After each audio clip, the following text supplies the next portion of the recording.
Are के, इन्होंने लिखा है, नमस्ते भैया जी। भैया, नॉनवेज पर आपका क्या विचार है? क्या ये मुक्ति के मार्ग में बाधा है? अगर हाँ तो कैसे? 3-4 चीजों पर हम बात करेंगे। एक है नॉनवेज, एक है विचार और एक है मुक्ति। सबसे पहले तो ये जो शब्द है नॉन वेज, ये शब्द बहुत घटिया है। शब्द वो वस्तु नहीं होता है। किसी भी शब्द के माध्यम से आप उस वस्तु की हकीकत को छुपा देते हो। सबसे पहले तो ये शब्द इस्तेमाल करना बंद करो। जिसको आप नॉनवेज कह रहे हैं ना, वो लाश है जो किसी जीव की हत्या करके, उसका मर्डर करके आती है। तो जीव की लाश होती है, उस लाश का कुछ हिस्सा होता है मांस, उसको तुम खाते हो और नाम उसको तुम दे रहे हो नॉन वेज। अब ये जो शब्द है नॉन वेज, इसमें मांस का तो कहीं जिक्र ही नहीं आ रहा है। इसमें उस जीव की तड़प का तो कहीं जिक्र नहीं आ रहा है। इसमें उस जीव की चीख, उसकी फड़फड़ाहट का तो कहीं जिक्र नहीं आ रहा है। हम बहुत आसानी से इस शब्द के पीछे वो सारी हिंसा, क्रूरता, शोषण, बर्बरता, हत्या सब छिपा जाते हैं।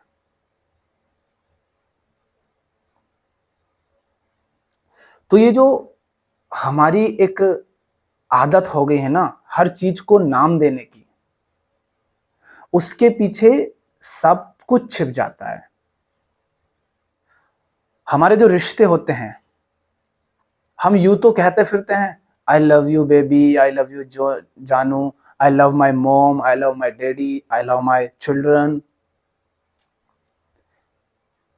लव के नाम पर सारे रिश्ते शुरू होते हैं और हर रिश्तों में सिर्फ हिंसा, क्रूरता, शोषण, लड़ाई झगड़े, कलह क्लेश, चिंता, तनाव, यही सब भरा रहता है।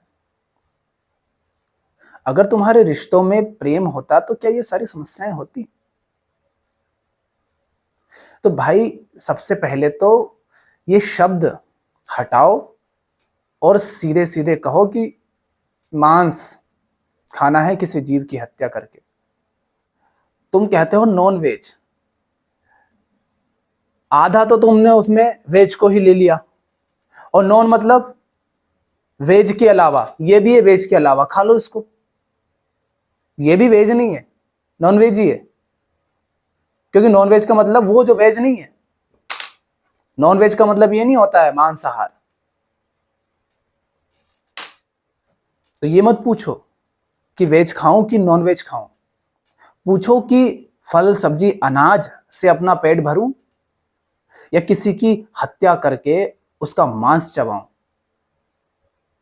सिर्फ इंसानों को मारना ही हत्या थोड़ी ना होता है। प्रत्येक जीव को जीने का अधिकार है। उसको जबरदस्ती पैदा करना, उसको मारना, ये सब हिंसा है। तो आगे तुमने कहा है कि नॉनवेज पर आपका क्या विचार है? विचार, मेरा कोई विचार नहीं है।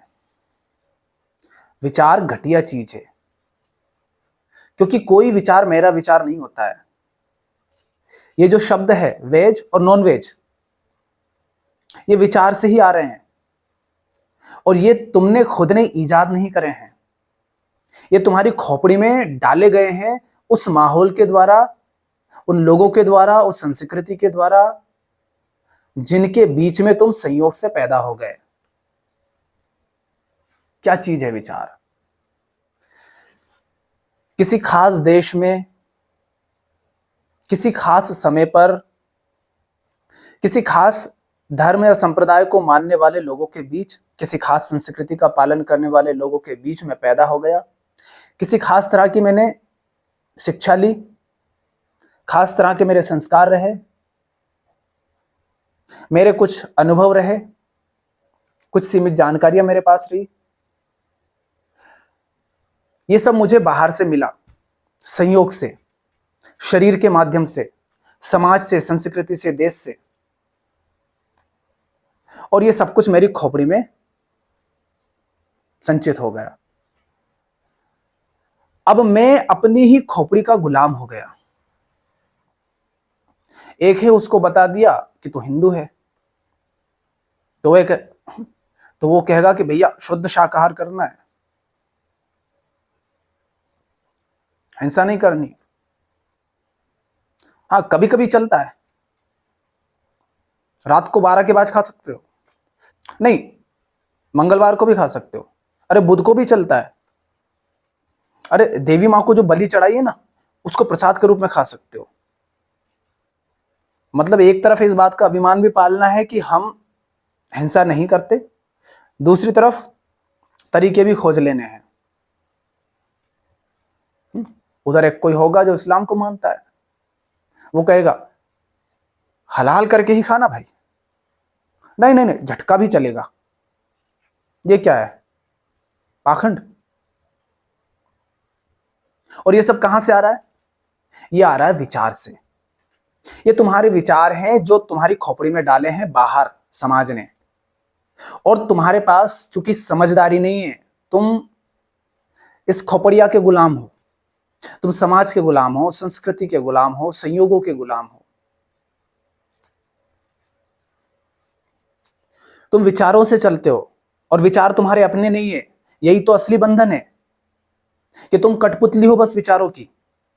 तुम कठपुतली हो उस व्यवस्था की जो वास्तव में अव्यवस्था है। उस व्यवस्था के तुम गुलाम हो जहां केवल दुख है, शोषण है, भेदभाव है, नरक है। वो बुद्धिस्ट होंगे,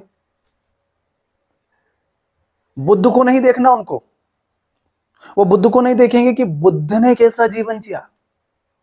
वो कहेंगे अरे एक बार बुद्ध ने कहा था ना वो एक भिक्षु से, जिसके कटोरों में ऊपर से किसी पक्षी के मुंह से मांस का टुकड़ा छूट करके आ गिरा था, उसको बुद्ध ने अनुमति दे दी थी कि देखो तुमने तो मांगा नहीं था और ऐसा रोज रोज होगा नहीं, तो संयोग से तुम्हारे कटोरे में मांस का टुकड़ा आ गया, चलो आज यही खा लो। तो उन्होंने अनुमति दी थी ना। हाँ, और भी कई तरह के कुतर्क ले आते हैं और वो भी मांस खाते हैं। ये क्या है? ये भी उनका विचार है। तो तुम पूछ रहे हो कि मेरा क्या विचार है? भाई मेरा या आपका कोई विचार नहीं होता है। हमारे पास जो विचार होते हैं जब हम पैदा होते हैं तब से लेकर आज तक, हमारे पास जो भी विचार आते हैं वो बाहर से आते हैं। चूंकि हमें अपनी खोपड़ी की कोई समझ नहीं है, हमें नहीं पता कि ये खोपड़ी कैसे काम करती है, हम नहीं जानते कि विचार क्या चीज है, ये कहां से आता है। तो जो विचार अपना नहीं है उसको हम अपना मान लेते हैं। तो मैं ऐसा क्यों कह रहा हूं कि विचार घटिया चीज है? क्योंकि वो अपनी नहीं है, लेकिन दावा हमेशा यही करती है कि अपनी है। तुम यही कहते हो ना, मेरी मान्यता, मेरे संस्कार, मेरी संस्कृति, मेरा धर्म, मेरा देश, मेरी जाति। अरे घोंचू, ना जाति कुछ होती है, ना देश कुछ होता है, ना संप्रदाय कुछ होता है, कुछ भी कुछ नहीं होता है, सब मूर्खताएं हैं। लेकिन तूने उनको मेरा बना रखा है, उनकी गुलामी कर रहा है, उनके नाम पर लड़ रहा है, मर रहा है, हिंसा कर रहा है। इसलिए ये चीज बहुत घटिया है। अभी सुनीता विलियम्स और उनके साथी पृथ्वी पर लौटे हैं, तो दूर से जब वो देखते हैं ना, उनको एक गोला दिखता है बस, जिसको पृथ्वी नाम हमने दिया है। उस गोले पर कहीं कोई रेखा नहीं है कि ये इसका देश, ये उसका देश। दूर से देखो तो वहां से कोई इंसान नजर नहीं आता, कोई भेदभाव नजर नहीं आता, कोई सीमा नजर नहीं आती।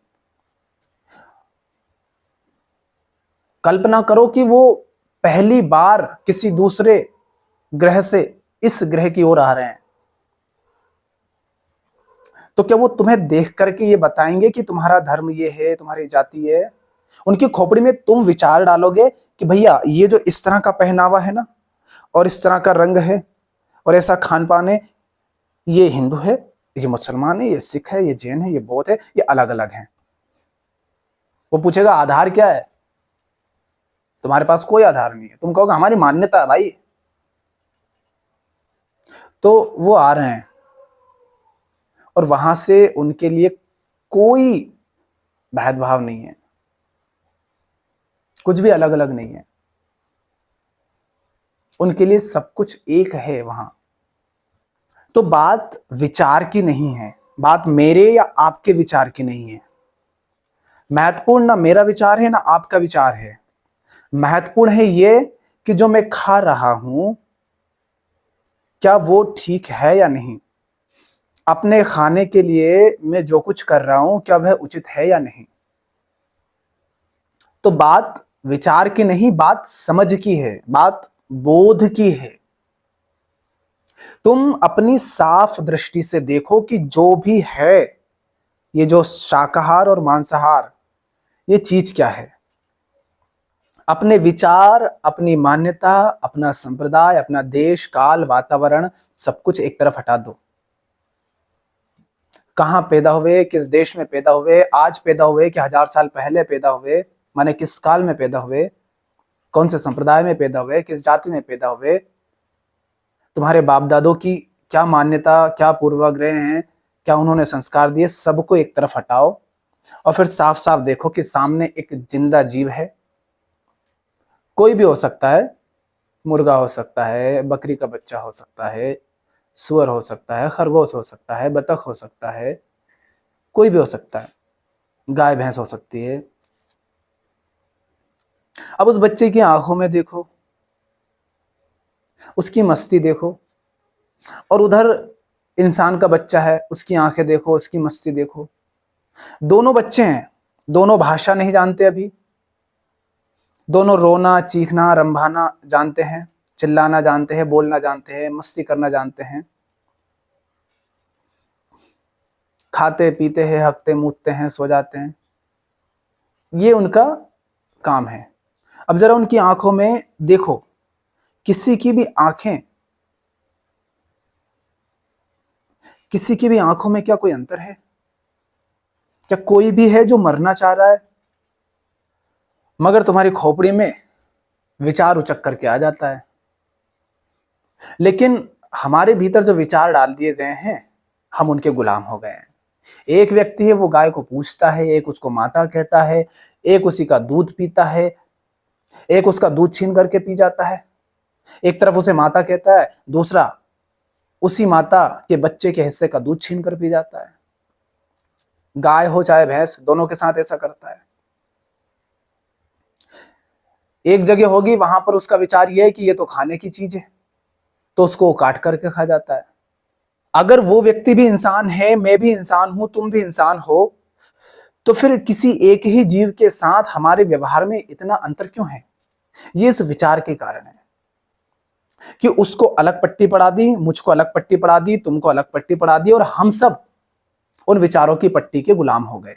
और हम सोचते हैं कि हम जो कुछ भी कर रहे हैं हम कर रहे हैं। तुम नहीं कर रहे हो बेटा, तुम बच्चे हो, गुलाम हो, तुम कुछ नहीं कर रहे हो, तुम्हें भ्रम है कि तुम कर रहे हो, तुम तो कठपुतली हो। और इसी कठपुतली पने से आजादी चाहिए, उसी को मुक्ति कहते हैं। इसी भ्रम से आजादी चाहिए कि मैं करता हूं, इसी को मुक्ति कहते हैं। असली कर्ता बनना होता है। मुक्ति माने वो जो, मुक्ति माने वो जिसके कर्म उसकी अपनी समझ से आए, उसकी अपनी स्पष्टता से आए, ना कि उसकी खोपड़ी की गुलामी से। अब तुम कह रहे हो कि नॉन वेज मुक्ति के मार्ग में बाधा है क्या? तो ये जो तुम नॉन वेज कह रहे हो, ये जो तुम मांस खा रहे हो, ये तुम्हारा अपना चुनाव नहीं है। और तथ्य यह है कि जिस दिन तुम इस खोपड़ी की गुलामी से बाहर आओगे, उस दिन तुम किसी जीव की हत्या नहीं कर पाओगे अपने भोजन के लिए। तो विचार पर नहीं चलना है, समझ पर चलना है, होश पर चलना है, प्रेम पर चलना है, करुणा और संवेदनशीलता पर चलना है। अब तुम देख लो कि तुम्हें कठपुतली बनकर के जीना है, इस खोपड़िया का गुलाम होकर जीना है, या बोध में जीना है। विचार कहते किसे हैं? किसी भी घटना, किसी भी क्रिया, किसी भी वस्तु, किसी भी व्यक्ति, किसी भी चीज के प्रति, किसी भी अनुभव के प्रति स्मृति की प्रतिक्रिया को विचार कहते हैं। तो स्मृति से जो प्रतिक्रिया उठती है उसको विचार कहते हैं। और स्मृति माने क्या? ज्ञान, सूचनाएं, जानकारियां, छवियां, मान्यताएं, संस्कार, ये सब। और ये सब कहां से आते हैं? ये सब आते हैं अनुभव से। अनुभव मतलब शरीर के माध्यम से जो अनुभव ले रहे हो, इंद्रियों के माध्यम से जो अनुभव ले रहे हो, समाज से, संस्कृति से जो कुछ आ रहा है, तो उन सब से जो कुछ तुम्हारे भीतर संचित हुआ, उसी सब का उपयोग करके तुम संबंधित हो रहे हो जगत से। पर चूंकि तुम ये नहीं समझते कि तुम्हारा विचार, तुम्हारा संबंध किस मान्यता पर आधारित है, तो तुम्हें ऐसा भ्रम हो जाता है कि वो सब कुछ तुम कर रहे हो, वो तुम नहीं कर रहे हो। तुम्हारी खोपड़ी में जो कुछ भी जानकारियां हैं, जो ज्ञान भरा पड़ा है, वहां से ये सब कुछ हो रहा है, वहां से तुम्हारा जीवन संचालित हो रहा है। और यही तुम्हारा बंधन है, यही तुम्हारे दुख का, पीड़ा का, बेचैनी का, अकेलेपन का, खालीपन का, अपूर्णता का कारण है। फिर आगे तुमने कहा है कि क्या ये मुक्ति के मार्ग में बाधा है? क्यों नहीं होगी? मुक्ति का मतलब क्या है? सबसे पहले ये समझो, तुम मुक्ति की बात क्यों कर रहे हो? कोई दुख है ना, कोई बेचैनी, कोई पीड़ा, अशांति, अपूर्णता, या कोई और नाम तुम उसको दे दो। कोई समस्या है तुम्हें, हम उसको अभी नाम दे रहे हैं दुख का, है ना? तुम कह रहे हो मैं दुखी हूं, बेचैन हूं, अपूर्ण हूं। अब उस बेचैनी को, उस दुख को मिटाने के लिए तुम दुनिया में बहुत कुछ करते हो। कभी कुछ हासिल करने के लिए दौड़ते हो, है ना? कभी कोई सफलता हासिल करना चाहते हो, कभी पहचान हासिल करना चाहते हो, फिर कभी इस शरीर के माध्यम से कुछ भोगना चाहते हो। उन सब में मान्यता तुम्हारी क्या है? कि ये जो दृश्य जगत है, माने जो कुछ भी मुझे दिखाई दे रहा है, सुनाई दे रहा है, अनुभव हो रहा है, ये सब कुछ मुझसे अलग है। माने दृश्य जो है दृष्टा से अलग है। तो मुक्ति का मतलब होता है इस भ्रम से बाहर आना कि दृष्टा और दृश्य अलग अलग हैं। मुक्ति का मतलब है ये देख पाना कि सामने वो जो जीव है, उसके तन को ही तो भोगोगे ना तुम। और किसके माध्यम से भोगोगे? इस तन के माध्यम से। तो उसका तन किस चीज से बना है? उसी अनाज से जिसे तुम शाकाहार कहते हो। वही फल, सब्जियां, अनाज उसने खाया है, और वही इसने भी खाया है। ये भी उन्हीं चीजों से बना है। तुमने अगर मांस ही खा करके अपने शरीर को इतना बड़ा किया है, तो मांस खा करके ही इसको इतना बड़ा किया, वो भी मांस है। मांस को ये मांस भोग लेगा, तो इससे क्या कोई अंतर पड़ेगा तुम्हारे दुख पर? जब दृष्टा और दृश्य एक ही है, तो दृश्य को भोग करके दृष्टा को चैन कैसे मिलेगा? तुम बेचैन हो, तुम दुखी हो, क्या तुम्हारा शरीर बेचैन या दुखी या परेशान है? शरीर बेचैन होता तो हम शरीर को कुछ खिलाते पिलाते। बेचैन तो तुम हो ना, दुखी तो तुम हो ना। तो तुम्हारा दुख उसको भोग करके कैसे मिटेगा? पर वो जो तुम मांसाहार कर रहे हो ना, वो मांसाहार कर ही इसलिए रहे हो क्योंकि तुम भीतर से बेचैन हो, परेशान हो, अपूर्ण हो। क्यों? क्योंकि तुम्हारी जिंदगी में न प्रेम है, न शांति, न सुकून, न चैन, कुछ नहीं। कैसे होगा वो? तुम अपने भोजन के माध्यम से ही किसी की जिंदगी को दुख से भर रहे हो, दर्द से भर रहे हो। तो तुम अपने जीवन में और न जाने क्या क्या हरकतें करते होंगे। शायद तुम्हें भी ना पता हो कि तुम क्या क्या हरकत कर रहे हो, क्योंकि तुम्हें तो सीधी सीधी जो हिंसा हो रही है, हत्या हो रही है, वो ही गलत नहीं लग रहा है, उस पर भी सवाल उठा रहे हो क्या ये गलत है? तो इसका मतलब तुम जीवन में बहुत कुछ कर रहे होंगे जहां सब कुछ गड़बड़ चल रहा है, लेकिन तुम्हें वो गड़बड़ दिखाई नहीं दे रही होगी। देखोगे कैसे? जब तुम अपने विचारों से संचालित हो और साफ साफ जो हिंसा हो रही है, जो अन्याय हो रहा है किसी जीव के साथ, उसी को नहीं देख पा रहे हो, तो फिर जीवन के अन्य क्षेत्रों में तुम गलतियां कर रहे हो उनको कैसे देख पाओगे? और जब देख ही नहीं पाओगे तो गलत संबंध बनाओगे, गलत काम करोगे, सब कुछ गलत ही करोगे। खाओगे, पियोगे, बोलोगे, बात करोगे, हंसोगे, रोओगे, सब कुछ गलत करोगे, तो दुख तो होगा। तो मुक्ति का अर्थ होता है कि इस शरीर को चाहे कुछ भी खिला दो, चाहे कुछ भी पिला दो, चाहे इसको बड़े महल में सुला दो, इसको महंगी गाड़ियों में बैठा दो, इसको अमीर लोगों के बीच खड़ा कर दो, चाहे इस शकल को बहुत लोग सम्मान देने लग जाए, इन सब से मेरा दुख नहीं मिटेगा, क्योंकि भोगता है शरीर, और शरीर को दुख नहीं होता है, शरीर को दर्द होता है, दुख तुम्हें होता है। तो तुम्हारा दुख इस शरीर के भोग से नहीं मिटेगा। इस भ्रम से बाहर आने को मुक्ति कहते हैं, क्योंकि हम अपने दुख, दर्द, पीड़ा, बेचैनी को मिटाने के लिए क्या करते हैं? खूब पैसा कमाते हैं। उस पैसे से क्या करेंगे? महंगी गाड़ी खरीदेंगे। महंगी गाड़ी किसके काम आएगी? शरीर के। महल बनाएंगे, वो किसके काम आएगा? शरीर के। महंगे कपड़े पहनेंगे, वो किसके काम आएंगे? शरीर के। गहने, ज्वेलरी, घड़ी, गहने, ये सब कुछ, हार मालाएं पहनेंगे, वो किसके काम आएगा? शरीर के। तो सब कुछ किसके काम आ रहा है? शरीर के।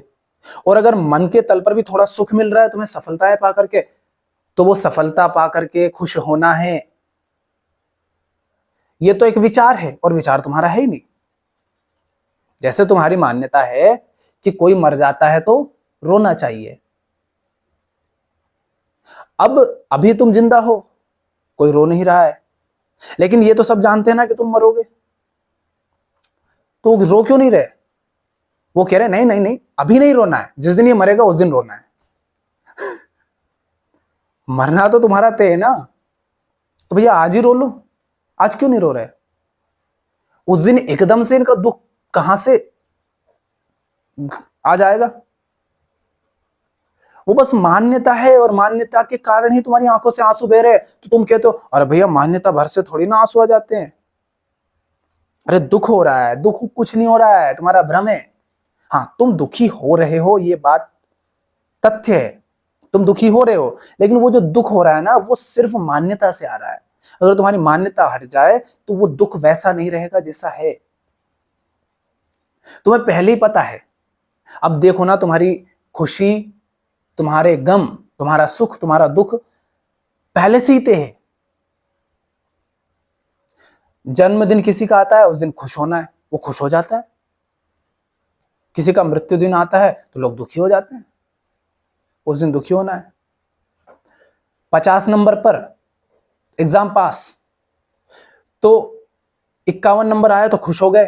थोड़ी देर बाद पता चला कि नहीं, तुम्हारे तो 45 नंबर है, तुम दुखी हो गए। 49 है, 49, एक नंबर कम हुआ तो दुखी, और एक नंबर बढ़ गया तो खुश। ये क्या हो रहा? कभी हंस रहे हो, कभी रो रहे हो, मतलब तुम्हारा फिक्स है पहले ही। ये क्या? ये विचार है। तो मन के तल पर भी अगर थोड़ी खुशी मिल जाती है, कुछ पाकर, कुछ बनकर, कुछ हासिल करके, तो वो भी कितनी देर रहती है? थोड़ी सी देर। तो ना तो मन के तल पर कुछ पाकर, कुछ बनकर, कुछ हासिल करके तुम्हें चैन मिलेगा, ना ही तन को बहुत कुछ भोग करवा के, खिला पिला करके तुम्हें कुछ मिलेगा। माने इससे तुम्हें चैन नहीं मिलेगा, शांति नहीं मिलेगी, प्रेम नहीं मिलेगा, तुम्हारे भीतर की बेचैनी, अपूर्णता नहीं मिटेगी, तुम्हारा दुख नहीं मिटेगा। इस भ्रम से बाहर आने को मुक्ति कहते हैं। तो जब शरीर कितना ही भोग ले फिर भी दुख नहीं मिट रहा है, तो इस शरीर को सहज साधारण भोजन दूं ना। इस शरीर की खातिर मैं किसी जीव को तड़पाऊं क्यों? क्यों उस पर हिंसा करूं?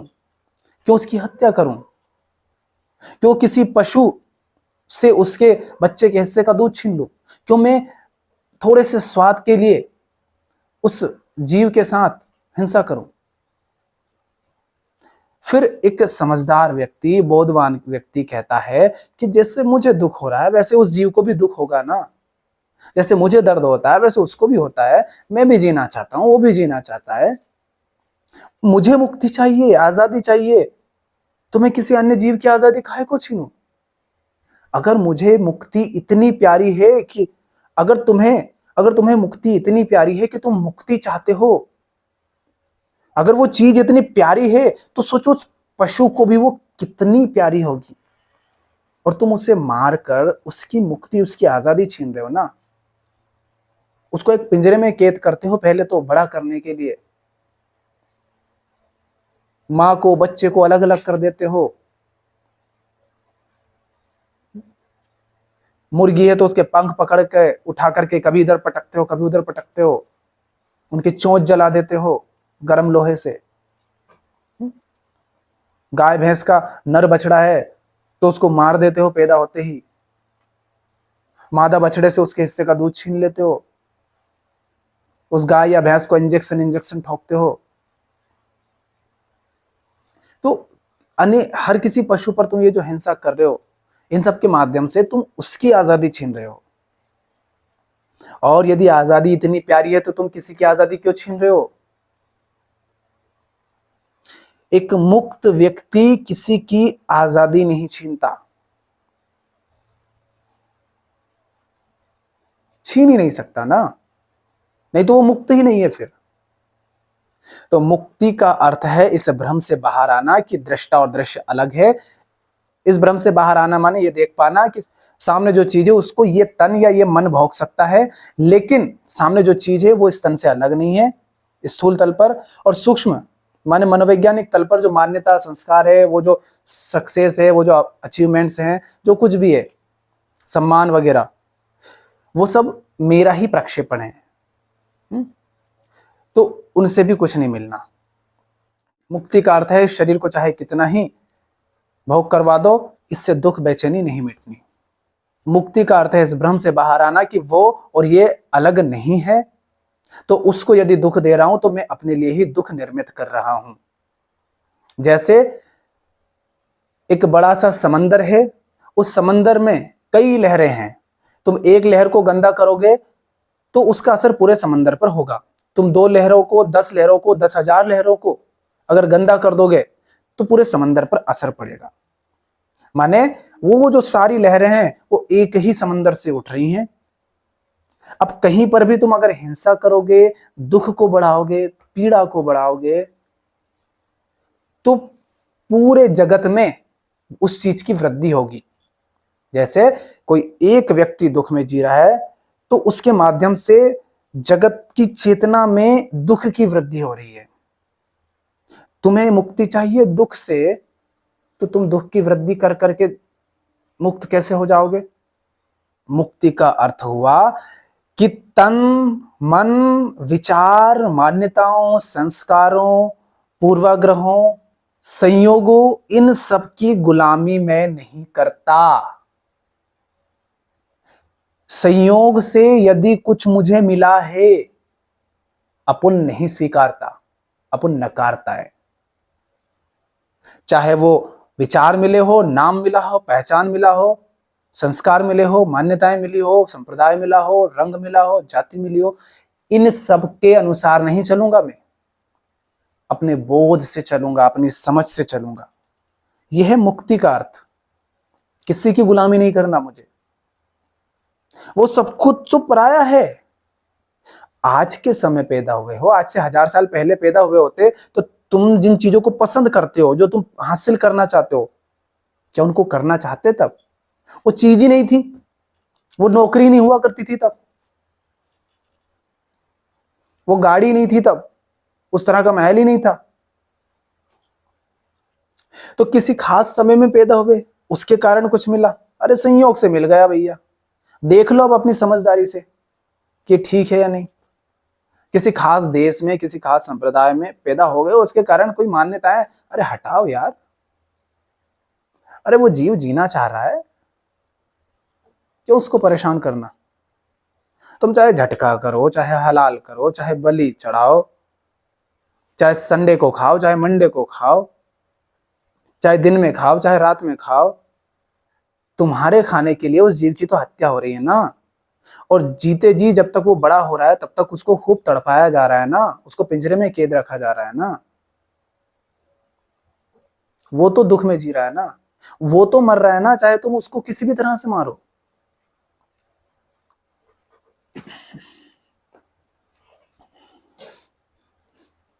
12-13 वर्ष की उम्र रही होगी तब हम लकड़ी के तीर और बाण बनाया करते थे। तो एक बार देखा कि आम के पेड़ के एक ठूंठ पर एक गिरगिट बैठा है। मैंने अपना धनुष बाण उठाया, लकड़ी से जो बनाया था, और तीर उस पर चला दिया, और संयोग से वो तीर जाकर के गिरगिट को लग गया, और वो गिरगिट धड़ाम से नीचे गिर गया, लगभग 5 फीट ऊपर से। तो जैसे वो गिरा मुझे लगा कि ये मर गया, और मैंने कहा कि ये मैंने क्या किया। लेकिन थोड़ी देर बाद वो चला गया दौड़ करके। लेकिन फिर मैंने कहा कि आज के बाद मैं इस चीज का उपयोग नहीं करूंगा। हालांकि वस्तु खराब नहीं होती है, लेकिन मैंने उसका दुरुपयोग किया। पर मैंने उस दिन कहा कि अब मैं किसी जीव को नहीं मारूंगा। और मेरी एक और आदत हुआ करती थी कि जब भी मैं रास्ते से कहीं जा रहा होता, खेत पर जा रहा होता, तो रास्ते से पत्थर उठाता, और सामने कोई पेड़ है या कोई खंबा है या कुछ है तो उसमें निशाना लगाया करता था। लेकिन वो जो घटना घटी गिरगिट वाली, तो फिर मैंने ध्यान दिया कि कहीं ऐसा तो नहीं कि मैं पत्थर फेंकता हूं तो उसके नीचे कोई छोटा मोटा कीड़ा मकोड़ा, कोई चींटी कुछ आकर के मर जाता होगा। तो मैंने कहा कि मैं अब ये पत्थर भी नहीं मारूंगा। पर आदत थी, तो कई बार ऐसा होता कि मैं पत्थर उठा लेता हाथ में, फिर याद आता कि नहीं फेंकूंगा तो ऐसा हो सकता है। कई बार मन भी होता कि फेंक दूं, नहीं होगा, पर फिर कहता कि अरे कोई, मैं जरा सा पत्थर फेंकूंगा, उसके चक्कर में शायद कोई जीव अपनी जान ही गंवा दे, मैं क्यों किसी की जान लूं। वो भी जीना चाहता है, मैं भी जीना चाहता हूं। तो ये मुझे किसी ने सिखाया नहीं, ये मैंने खुद अपनी आंखों से देखा कि उस जीव को दर्द हो रहा है, वो तड़प रहा है, वो गिर गया है, अब वो चल फिर नहीं रहा है। वो जो मैं धनुष बाण चला रहा था ना, वो मेरे संस्कार से आ रहा था, वो मेरे विचार से आ रहा है। धनुष बाण कहीं मैंने खुद ने इजाद नहीं करे हैं, समाज में देखा, टीवी में देखा, फिल्मों में देखा। ये आ रहा है समाज से, संस्कृति से, किसी खास देश में किसी खास संप्रदाय को मानने वाले लोगों के बीच पैदा होने के कारण, कि वहां इस तरह का कुछ अस्त्र शस्त्र होता है। लेकिन वो जो सामने में देख रहा हूं, वो दृश्य, उसको कह सकता हूं अरे तीर कमान चलाया था, वो गिरगिट को लग गया था, वो उठ के चला गया, फिर गिर गया उसके बाद। अब मैं ये शब्द किसी और को कहूंगा तो उसको वो सब दृश्य नहीं दिखेगा कि गिरगिट को तीर का लगना क्या होता है, और उस गिरगिट की स्थिति क्या रही होगी तब, उसको तुम अनुभव नहीं कर सकते, उसको शब्दों में नहीं बताया जा सकता। तो शब्दों के पीछे वो सब कुछ छिप जाता है। तो जब तुम कहते हो नॉनवेज, तो उस नॉनवेज में वो जो मुर्गा, बकरा, गाय, भेड़, सुअर, जो भी जीव है, उसका जीवन भर का दर्द, उसकी पीड़ा, उसका बंधन, उसकी जेल, आजादी की उसकी चाह, उसके पीछे की तड़प, और जब उसको मारा जाता है उसकी चीख, उसकी फड़फड़ाहट, उसकी जीने की चाह, उसका वो दर्द, वो सब कुछ छिप जाता है, उसकी चीख छिप जाती है। तो बस ऐसे ही मत कह दो नॉन वेज, देखो चल क्या रहा है। मैंने वो दृश्य देखा। वो तो अच्छा है कि उस समय तक इतना अधिक संस्कारित नहीं हुआ था, और वैसी कोई मान्यता नहीं थी उस जीव को लेकर के जैसी कि गाय को लेकर के थी, क्योंकि दूध तो पीते थे।